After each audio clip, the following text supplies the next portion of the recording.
Merci Aude pour cette question très importante sur l'attractivité de nos communes éloignées. Bon, la rentrée se passe difficilement sur l'ensemble des sites isolés chaque année. Et la question que vous posez, c'est qu'est-ce qu'on fait pour améliorer la situation? Je veux vous dire ce que nous avons déjà commencé à faire et ce que nous allons consolider encore pour la prochaine rentrée scolaire. Euh, il faut améliorer les conditions d'exercice du métier et les conditions de vie des collègues.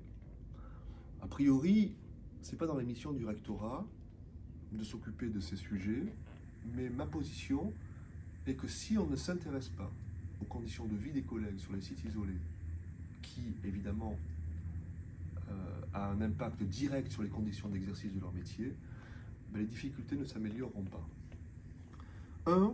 Nous avons créé un service ici au rectorat, attractivité, mobilité, proximité. Quelle est la mission de ce service?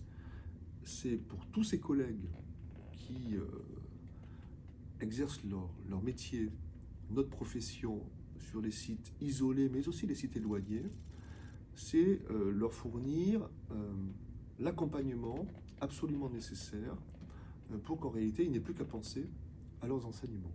L'accompagnement, c'est un travail sur le logement. L'accompagnement, c'est un travail sur le transport. L'accompagnement, c'est un travail sur les conditions de transport de ce qu'on appelle le fret, régulièrement, de manière à ce que progressivement, ils n'aient plus à s'occuper de ces choses-là, ou en tout cas qu'on leur offre un appui significatif. Prenons l'exemple du logement. Le logement, c'est pas tout à fait la même situation selon que l'on se trouve à Camopi ou qu'on se trouve à Providence. C'est pas la même situation selon que l'on soit à Grand Santi ou que l'on soit en Tecumseh.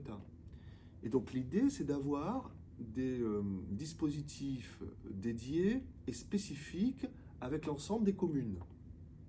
Nous avons mis en place des comités de pilotage territoriaux avec l'ensemble des communes du fleuve de manière à traiter ensemble de ces sujets. Concrètement, Camopi, nous travaillons avec le maire de manière à ce que les logements soient rénovés et sans doute faut-il encore construire 1 ou 2 logements supplémentaires. Providence, nous travaillons avec un bailleur social de manière à ce qu'il remette en état les logements, mais surtout que les conditions d'attribution de ces logements soient en phase avec le calendrier de la rentrée scolaire. Et puis, nous travaillons avec le préfet, puisque c'est une décision du préfet, de manière à ce que ces logements soient meublés. Montfina, nous travaillons avec le maire de Grand Santi, de manière à ce qu'il mette en place une navette entre les enseignants logés à Montfina et les enseignants logés à Grand Santi. Vous voyez, chaque site mérite une approche spécifique. Et c'est tout l'objet de ces comités territoriaux que nous avons mis en place avec le maire de Camopi, le maire de Bapaïchton, le maire de Grand Santi, le maire de Maripasoula.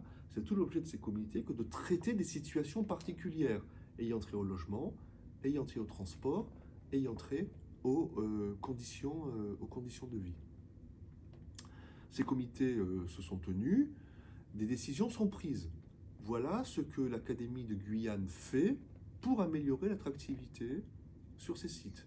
Voilà ce que le maire fait pour améliorer l'attractivité. L'Académie de Guyane, elle a mis en place ce service d'accompagnement, mais elle ne fait pas que ça.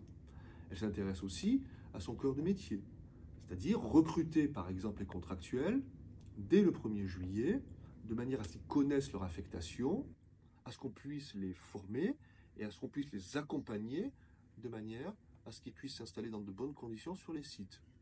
Et puis voilà, chacune des mairies, chacun des maires s'engage sur 1, 2, 3 actions spécifiques. Je n'oublie pas dans ce sujet le sujet de l'électricité. Au sein de ce comité de pilotage qui réunit l'académie, les maires, la collectivité territoriale de Guyane, les organisations syndicales, les représentations des parents, la préfecture, je tiens aussi à ce qu'un représentant d'EDF siège dans ces comités territoriaux, de manière à ce que nous puissions aussi répondre, lorsque le cas se présente, à des problèmes liés à l'électricité. On a pu en rencontrer de nombreux cette année.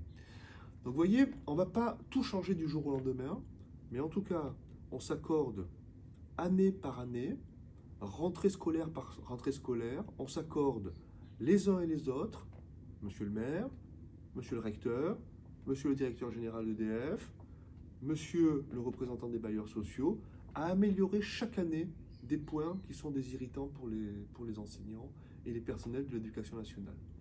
Mon pari, c'est qu'en faisant ça dans la durée, non seulement on va améliorer les conditions d'attractivité, mais peut-être que demain, à la différence entre un choix sur le littoral et un choix sur des sites dits isolés, cette différence sera beaucoup moins importante, en tout cas appréciée comme telle par les collègues, qui auront peut-être une incitation plus forte à se rendre sur les sites isolés. Voilà l'ensemble des chantiers que nous avons lancés et sur lesquels nous travaillons d'arrache-pied, de manière à ce que les premiers effets se traduisent dès la prochaine rentrée scolaire.